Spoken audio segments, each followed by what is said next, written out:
Bem-vindos, pessoal, ao 7º episódio do Agrocast Farm. Hoje temos aqui o professor Adriano Saquet, nosso convidado, com um tema super interessante sobre frutas e hortaliças com atmosfera controlada. Então seja bem-vindo, professor Adriano. O professor Adriano é um veterano aqui do nosso campus, ele foi o primeiro diretor aqui do campus Panambi. Então é um prazer te receber, professor Adriano, no nosso 7º episódio, como nosso convidado especial de hoje. Então, professor Adriano, esse é um assunto da atualidade, O Brasil está entre os maiores produtores aí de frutas, mundiais, está entre os 5 maiores produtores de fruta. E qual que é o impacto, então, desse tema da atmosfera controlada, nesse campo de atuação aí dentro das ciências agrárias?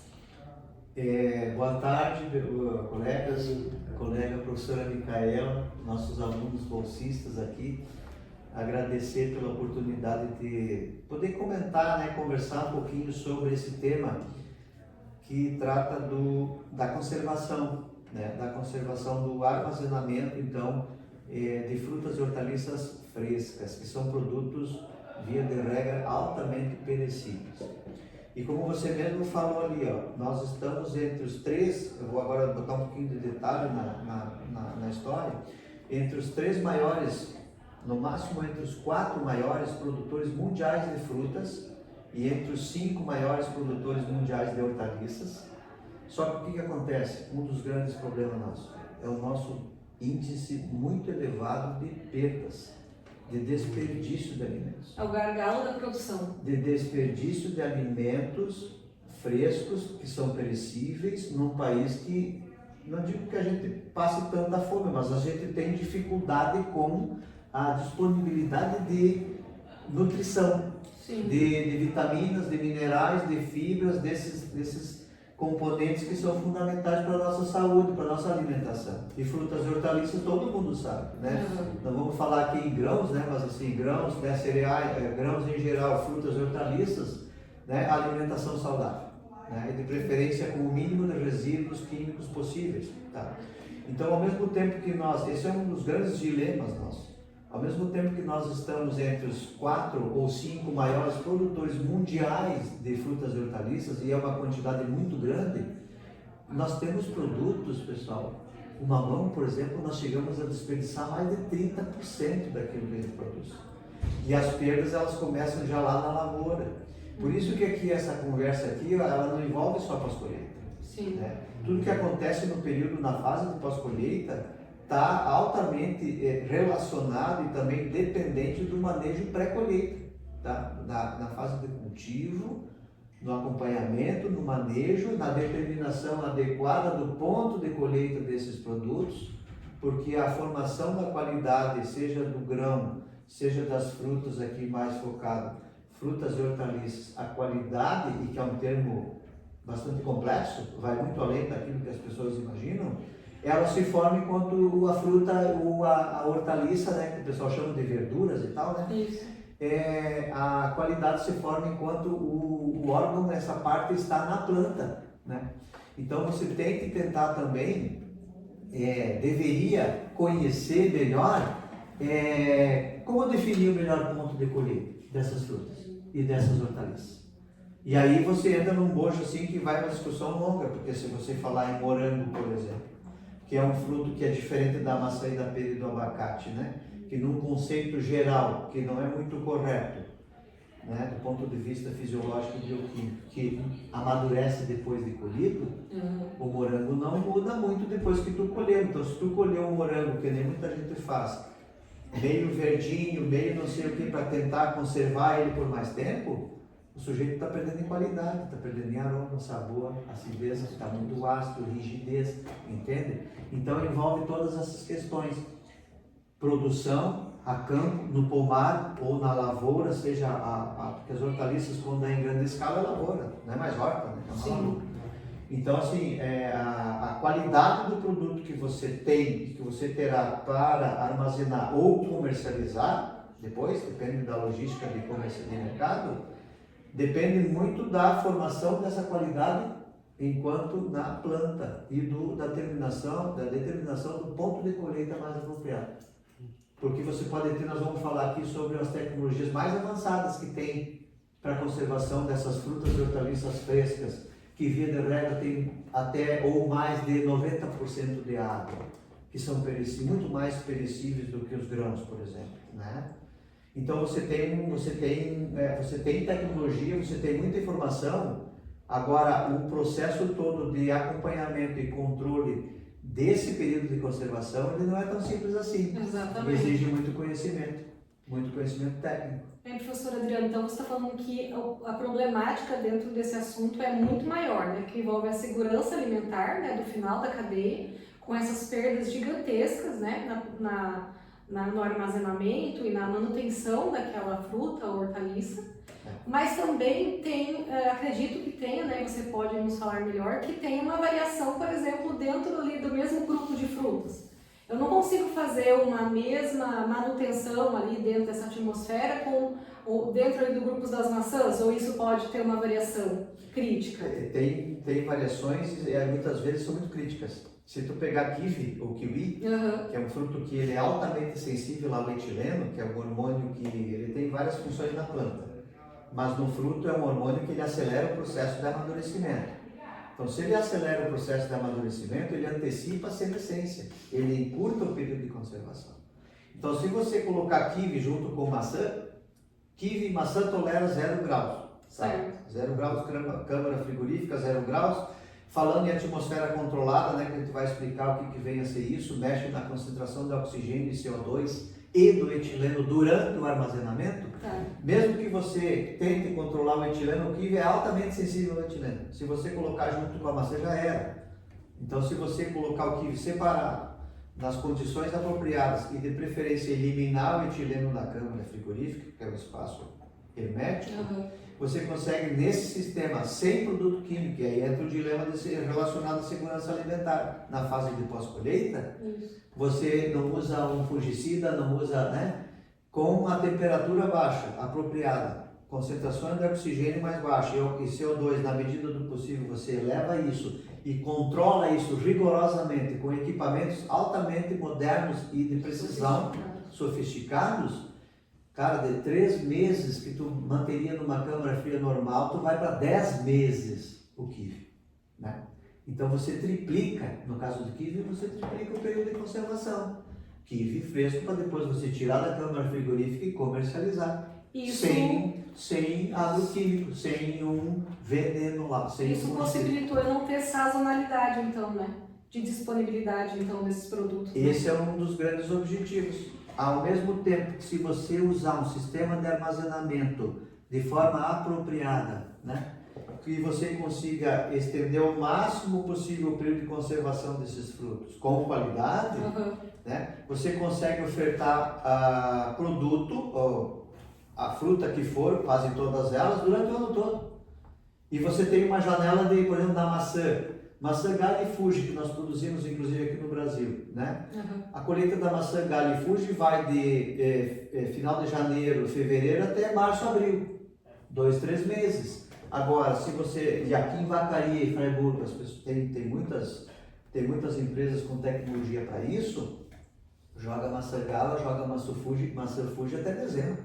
Então você tem maçã lá no Natal, como a gente disse, né? Com qualidade e sem resíduos químicos, se for o caso. Pensando em exportação também. Né? Pensando em exportação também, porque nós exportamos maçã, nós exportamos, falando nas tropicais, o abacate para a Europa, para outros lugares. Nós exportamos uva de mesa, produzida lá no Vale do São Francisco. Nós exportamos, né? Aí a gente pergunta às vezes para os alunos, por que nós não exportamos bananas se nós somos o maior produtor de banana do planeta? Porque nós consumimos toda a banana. Então não sobra banana para exportar, né? Então são questões assim. Professor, o senhor comentou de boas práticas lá no manejo, na produção, né? Lá no campo, né? O quanto isso é importante para que isso se mantenha um bom fruto durante esse armazenamento? Aí envolve várias questões, eu digo, né? Desde os tratamentos sanitários apropriados e cuidar muito o período residual desses produtos, né? O manejo da planta, a poda, o desbaste, a carga de frutos na própria planta, enfim, tem várias questões. A nutrição mineral, a gente estuda muito isso também. a função dos elementos químicos, né? Que todos têm uma função essencial, fundamental, não só pensando na nossa nutrição, vou comer maçã por causa do cálcio, mas o cálcio é fundamental para a conservação da maçã depois, né? Ou o boro, por exemplo, né? Então você tem, nossa, é uma complexidade fantástica que tem, desde do pomar, desde a definição da época de colheita e aí depois aquilo que eu não vou comercializar de imediato, onde é que eu vou armazenar? Ou como que eu vou armazenar isso? Né? Professor Adriano, é muito oneroso esse sistema, porque acredito que se a gente tem um aperto tão alto assim ainda no país, deve-se talvez que essas câmaras, né, não sejam tão acessíveis, talvez, né? Na verdade, assim, só para as pessoas se localizarem, falando em frutas e hortaliças frescas, a base, o fator base para armazenamento e tanto é que quando do desenvolvimento da refrigeração já foi um salto fantástico para você diminuir perdas de alimentos e também regular a oferta para o mercado. Então, assim, a refrigeração está, por exemplo, nós temos basicamente 3 sistemas assim de armazenamento de frutas e hortaliças: o frio convencional, que é uma câmara frigorífica, onde você baixa a temperatura de acordo com a espécie e com as cultivares em questão. Como se fosse a nossa geladeira? Como se fosse a nossa geladeira, só que tem um problema, né? Na geladeira ou nessas câmaras frias aí, tem um problema que a umidade relativa do ar lá dentro, ela baixa muito e aí desidrata. Se você tem frutas frescas, você não quer desidratação, porque perda de peso é perda de dinheiro. Tá? Então, assim, câmaras frigoríficas, né? Hoje nós temos no Brasil, a gente vai falar sobre a questão do investimento, nós temos no Brasil empresas que possuem câmaras frigoríficas várias para armazenar até 1.000 toneladas em cada câmara frigorífica. Então, se você perder 1, 2, 3% de peso em função da transpiração da fruta, são quantas toneladas que você perde de dinheiro? E você não pode originar um produto depois que tenha enrugamento ou murchamento, não vai comercializar. O consumidor não aceita. Então, o nosso dilema é mais complexo do que armazenar grãos. Né? Porque assim, ao mesmo tempo que você tem que manter a umidade relativa do ar elevada, acima dos 92, 93% de umidade lá dentro, você corre o risco de fungos, por exemplo. De poder alta atividade de ar. Mas a maçã eu armazeno a 1 grau e a pera eu armazeno a 0. O fungo desenvolve igual, não interessa. Tá? Então o fungo desenvolve igual. E no frio convencional e na atmosfera controlada, a gente tem... eu comecei com esses trabalhos aí como monitor, bolsista, né? Em Santa Maria, lá com o professor Brackman, por exemplo, em 1992. Faz mais de 30 anos que ele trabalha com isso. Aí fui para a Alemanha, fiz doutorado na Alemanha lá, trabalhando com isso, né? Depois mais um curso adicional em Portugal, trabalhando com isso.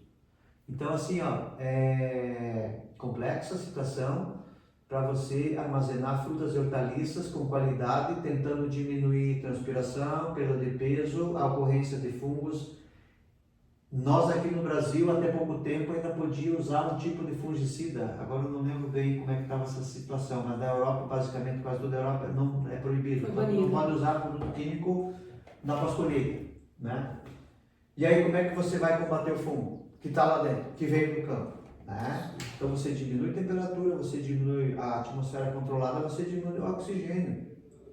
Nós temos cultivares de maçã aí, por exemplo, pera, que você armazena com 1% de oxigênio. 1% de oxigênio por 10 meses. A 0 graus. O metabolismo vai lá embaixo, assim. Né? O fruto fica meio que adormecido quase lá. Mas está vivo aquele material. Está respirando. Está se mantendo. Com as reservas que ele armazenou enquanto estava na planta.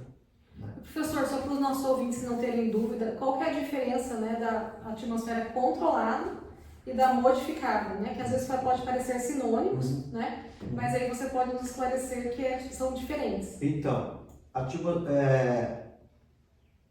atmosfera modificada e a atmosfera controlada todas usam refrigeração. É tudo sobre refrigeração. Então você tem uma câmara frigorífica, onde você diminui, regula a temperatura de acordo com a espécie e a cultivar dentro daquela espécie. Você controla a umidade relativa do ar, certo? No frio convencional, numa câmara fria lá na geladeira. A atmosfera modificada, o que vem a ser isso? Você trabalha, e é mais complexo do que as pessoas imaginam, você trabalha com filmes plásticos. Por que é modificada? Porque você modifica, o fruto está na embalagem, você tem um envoltório que ele é poroso, ele tem uma porosidade, ele permite as trocas gasosas entre o teu fruto, o teu produto lá com o meio ambiente, com o ambiente da câmara fria que tem ar, a 21% lá do oxigênio. Só que tu não controla, tu não sabe direito quanto que fica lá dentro. Tu até sabe se tu, nós na pesquisa a gente sabe, porque a gente investiga isso para saber qual é o filme mais apropriado para eu armazenar, se eu quiser armazenar mirtilo ou moranguinho, naquelas embalagens com um envoltório plástico.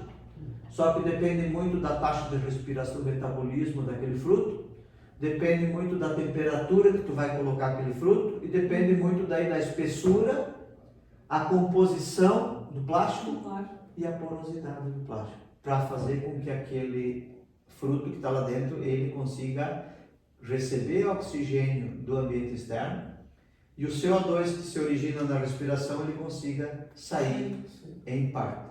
Aí você modifica. Por que modifica? Porque ela não é igual ao que tem no ar. Não é igual a 20,8% de oxigênio, porque baixa o oxigênio lá dentro. E o CO2 que é 0,035% ou 350 ppm lá dentro da embalagem do moranguinho, tu pode deixar ele até 5% de CO2, não tem problema. Moranguinho sim, a pera não. A pera começa a dar escurecimento interno da polpa. Isso é atmosfera modificada. Filmes bags, né? Bags gigantes, tem, dependendo da situação, são bags grandes que tu usa aí. Mas para isso tu tem que saber o teu produto que tu tem, a temperatura que tu tem e o tipo de filme que tu vai usar. Tá? A atmosfera controlada daí vai além, é mais complexo. O que acontece? Você tem câmaras frigoríficas, onde, vamos dizer assim, a parede da câmara frigorífica seria o bag, né? Ela não é mais bag, porque ela não é permeável. Aí você tem, então, ela tem que ser hermética. Você tem uma forma de baixar o oxigênio lá dentro, mas você usa analisadores de gases eletrônicos de alta precisão.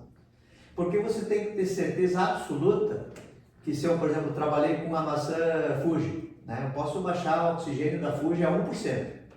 Durante 8 meses. Ela tem um pouquinho de respiração anaeróbica lá dentro, mas ela não vai fermentar o suficiente para ela causar dano. Só que eu tenho que ter certeza que esse 1% não vai baixar disso durante o período de conservação. Alta precisão, né? Alta precisão. Alta precisão mesmo. Às vezes as pessoas não têm noção do que é essa alta precisão. 0,1, 0,05 ali já é problema. Já pode ser problema. E a mesma coisa com a temperatura, porque assim, tu trabalha com estresse elevado para a fruta, né? Você baixa a temperatura, no caso da Fuji, a 0 graus, ou 1 grau, entre 0 e 1, e eu baixo o oxigênio a 1,5% e eu tenho que controlar o CO2, porque eu tenho que saber que a Fuji não tolera CO2. A Gala tolera até 2% de CO2. Então a mesma maçã, só muda a cultivar, né? As pessoas chamam de variedade, né? Mas isso varia entre as espécies e dentro da mesma espécie varia com a cultivar. E aí o que acontece então com a atmosfera controlada? Você precisa de todo um sistema de câmaras frias, frigoríficas, herméticas. E isso não é fácil porque a tendência do oxigênio entrar é muito grande. E você precisa de equipamentos de alta precisão e esses equipamentos custam caro. Aí se a Fuji não tolera CO2, eu preciso de um scrubber, de um absorvedor, eu preciso eliminar o CO2 da respiração lá de dentro. Então aí entra uma outra técnica adicional. E se eu tenho kiwi naquela câmara, eu preciso providenciar a eliminação do etileno, para eu tentar manter o kiwi por 8 ou 10 meses, como a gente às vezes consegue. Né? E uma questão assim de logística mesmo, da propriedade, né? Quando eu entro com, sei lá, um lote, né? De uma maneira única nessa câmara, ele só pode sair dentro daquele prazo determinado, ou eu consigo tirar sublotes ao longo do tempo? É boa pergunta, porque assim, vai depender da qualidade que tu tem naquele momento da colheita. Entendi. Se o produtor colheu, na verdade o pessoal que trabalha com maçã, pera, uva, pêssego e outras que são muito estudadas e muito trabalhadas e que o pessoal já tem infraestrutura para isso, o pessoal já trabalha assim com uma elevada precisão no ponto de colheita para eu poder armazenar ela por mais tempo. Então se eu me perdi no ponto de colheita do kiwi lá e colhi o kiwi um pouquinho já meio adiantado, eu já tenho que saber, eu já tenho que imaginar que eu não vou conseguir manter ele por 8 meses. Sim. Eu vou manter ele mesmo em atmosfera controlada, eu posso manter ele talvez por 4 ou 5 meses. Então eu já tenho que prever o quê? Comercialização. Então eu vou ter que fazer a abertura da câmara frigorífica em determinados momentos para fazer essa comercialização. E aí tem um detalhe, né? Tu tem que monitorar esse... E quando as frutas permitem um armazenamento de até 1 ano, maçã vai até 12 meses. Assim, eu trabalhei com a maçã, a Joana Gold, por exemplo, que não tem aqui, tem na Europa, 12 meses. É muito 12 prazo. meses. Aí o que eu fazia? Fazia análise, a cada 2 meses eu monitorava como é que está a qualidade daquele produto lá dentro. Aí eu chega no 7º ou 8º mês e eu vejo que ela não vai até 10 ou 12 meses, saca fora, comercializa. Só que isso é estratégico. Sim. Né? Tu não pode dizer assim, ah não, agora eu vou abrir e vou vender. Não, tu tem que saber, tu tem que tentar saber que tu já tem que ter um mercado consumidor para aquilo. Isso. Quando você abrir a câmara fria. Então assim, ó, a atmosfera controlada exige, claro, infraestrutura, equipamentos de alta precisão e pessoal com qualificação técnica já tem que conhecer bioquímica, tem que conhecer metabolismo, tem que saber que a fruta está viva, tem que saber que a fruta precisa de oxigênio lá dentro. Não posso tirar todo o oxigênio, vai fermentar. E é uma integração de saberes com o campo também, né? Claro. Antes e depois com a logística. Sim. Né? É.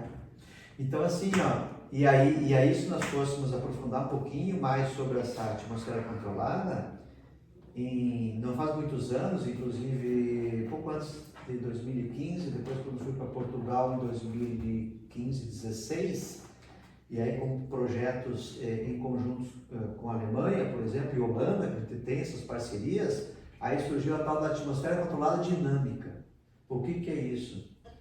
Eu determino, eu acompanho a nível celular o grau de estresse daquele produto, daquele fruto lá, para eu saber até quando eu posso baixar o oxigênio, por exemplo. Eu vou dar um caso aqui real, tá? Com maçã, a maçã Galia Fuji, por exemplo, ou a maçã Joana Gold e outras agora já, tu pode baixar o oxigênio até 0,25%. Mas é quase zero, né? Zero de oxigênio fermenta tudo. Ali já está acontecendo a respiração anaeróbica. Certo. Já está começando a acumular etanol, acetaldeído, aquela coisa toda. Mas eu tenho que saber até que ponto ela aguenta esse nível de estresse aí. Depois eu vou lá e dou um pouquinho de oxigênio para ela. Né? É como se ela estivesse sendo asfixiada lá. E com isso eu prolongo mais, sabe? Eu prolongo mais ainda o tempo de conservação desses produtos. A atmosfera controlada dinâmica, o que acontece? Você regula, a temperatura basicamente permanece estável assim, mas você regula o oxigênio e o CO2 de forma dinâmica ao longo do armazenamento. E a outra que eu falei é a estática. Você define lá, eu quero deixar aqui a pera, eu trabalhei com a pera Conference, por exemplo, ou a pera portuguesa, a pera rocha. Aí eu deixo a 2% de oxigênio e 1% do CO2, 8 meses, beleza, eu vou lá, no final eu vou ter lá a pera ainda verdinha e tal, não sei o que, eu tiro, a gente faz a simulação do tempo de prateleira, 1 semana a 20 graus. O que acontece? Por que 1 semana? É o período que tu simula para comercialização. Então eu tiro de lá, eu sei que 1 semana a 20 graus lá simulando o período de comercialização, eu vou ter produto de qualidade, eu vou conseguir vender e não vou. E aí tu diminui, com essas tecnologias todas, você diminui a perda de alimentos. Você diminui a perda de alimentos. Professor, e esse ajuste tão fino que é essa atmosfera controlada dinâmica, né? É fantástico. É o que, assim, a maior vantagem para aproveitar uma janela de oportunidade de mercado? Claro. O objetivo é tu estender o máximo possível a conservação. Se tu consegue estender o máximo possível a conservação, tu tem mais chance de poder comercializar ele quando tu quiser.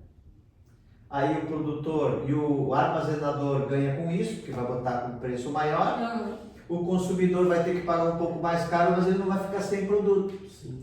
Nós aqui no Brasil, a gente não dá muita bola para isso às vezes. Ah, vou no mercado, se não tem maçã, beleza, eu compro, sei lá, um pêssego, né, desde a época de colher.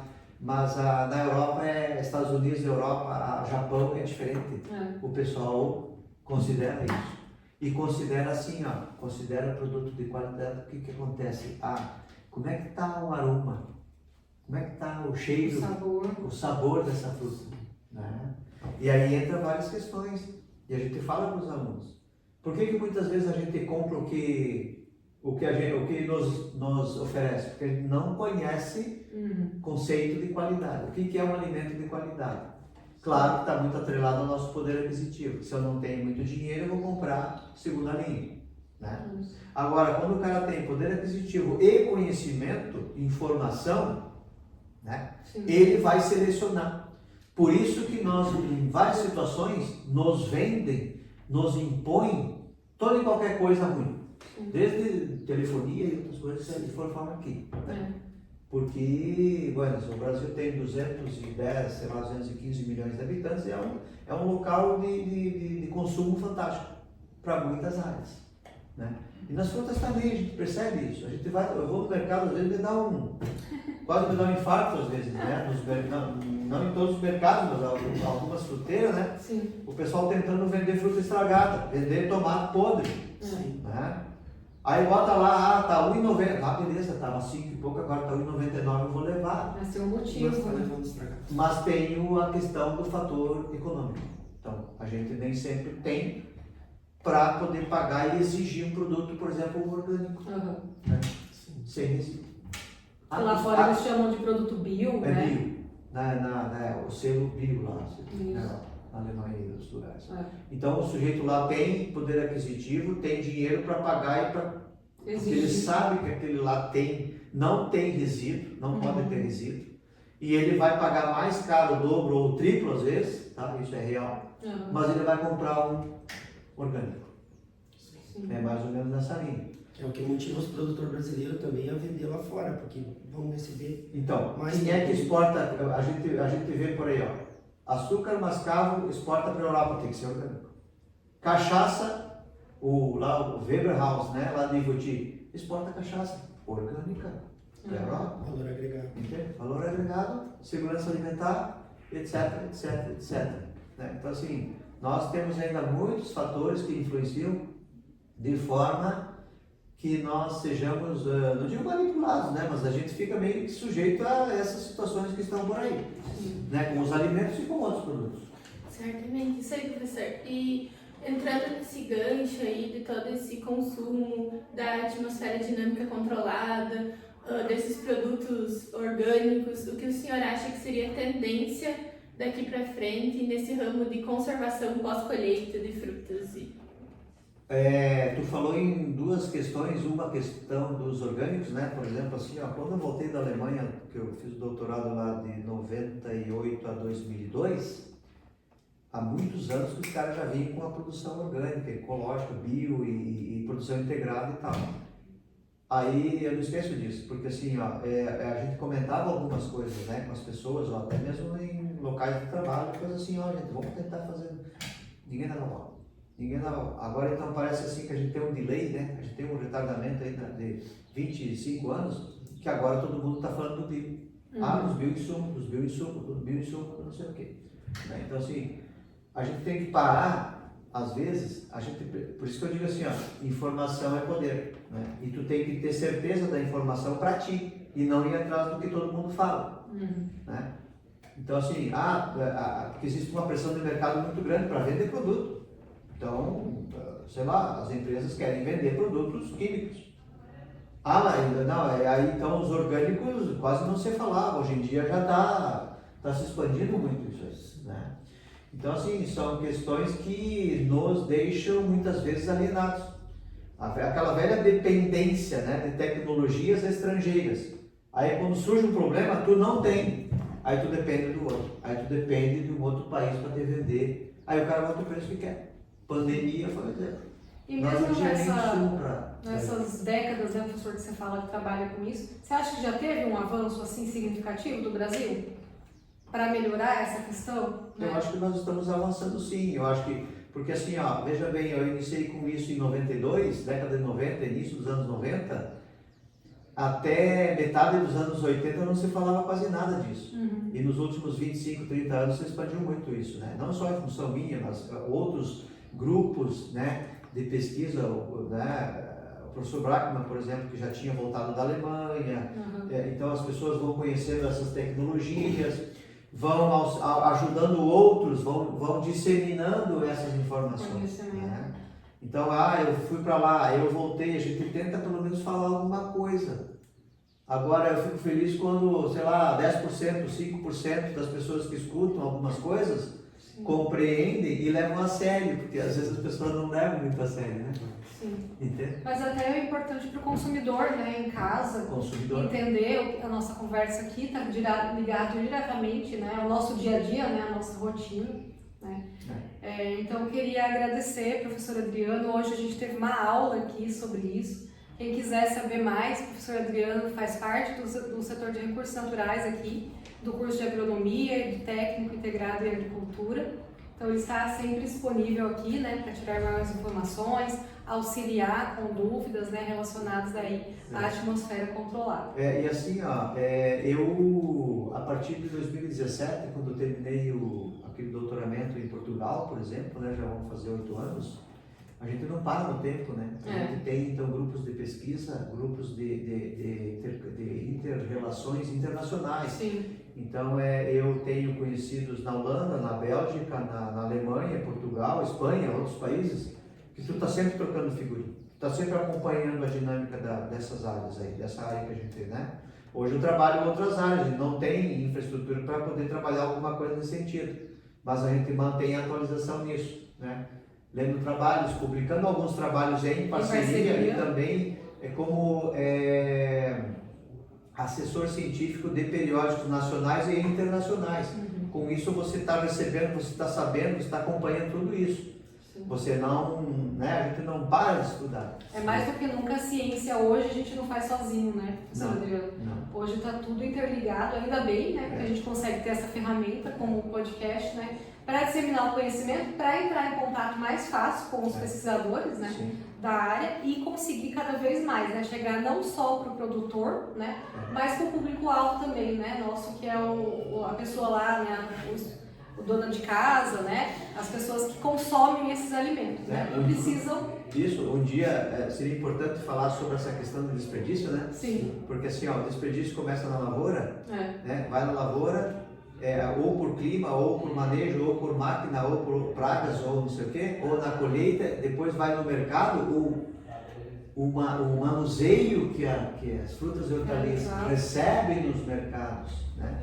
Ou nas feiras, ou nas fruteiras, tanto pelo cara lá do estabelecimento, quanto pelo consumidor que não sabe, vai lá e faz tudo quanto é jeito, né?